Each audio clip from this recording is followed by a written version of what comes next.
Les habitants de l'Île-Dieu vont se rendre aux urnes dimanche. Leur conseil municipal a démissionné en juin pour protester contre l'application de la loi sur le littoral qui paralyse, selon le maire sortant, tous les projets de construction sur l'île. Sur cette campagne estivale, le reportage de Marie-Pierre Farkas et Maryse Richard.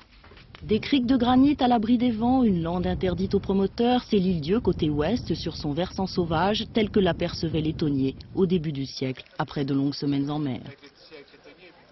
Des tuiles rondes à perte de vue, des bataillons de touristes qui débarquent à la gare maritime en pleine saison, c'est l'Île-Dieu des temps modernes, celle des bâtisseurs ou marchands de loisirs, aujourd'hui plus nombreux que les pêcheurs. En juin, le préfet a refusé 10 permis de construire, depuis, c'est la tempête au village.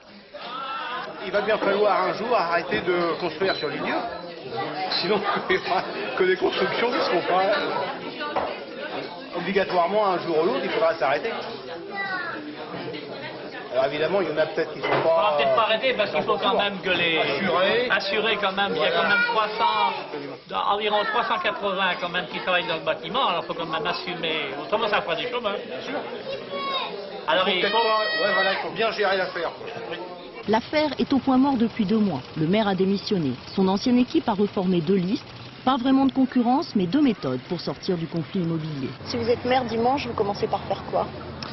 On commence à organiser justement le dialogue qu'on préconise depuis très longtemps. Dialogue avec les instances supérieures, bien sûr, et dialogue avec la population, ça nous paraît essentiel. Un candidat prêche le dialogue, l'autre essaie d'espérer qu'il pourra négocier avec le préfet. Il faut adapter la loi littorale à l'Île-Dieu, comme sur d'autres îles d'ailleurs. Mais sur l'Île-Dieu, il faut l'adapter, il faut la moduler pour l'île. Continuer à faire des petites maisons, comme vous voyez, des petites maisons blanches, au toit rouge, comme ça se fait à l'Île-Dieu depuis déjà des années. On voit à peu près ce qu'ils vont nous proposer, mais on sait ce qui nous attend. Alors. C'est-à-dire, vous attend quoi? Pas grand-chose de bien. Certains îlets ont acheté une fortune, des terrains qui aujourd'hui ne valent plus rien parce qu'ils ne sont plus constructibles.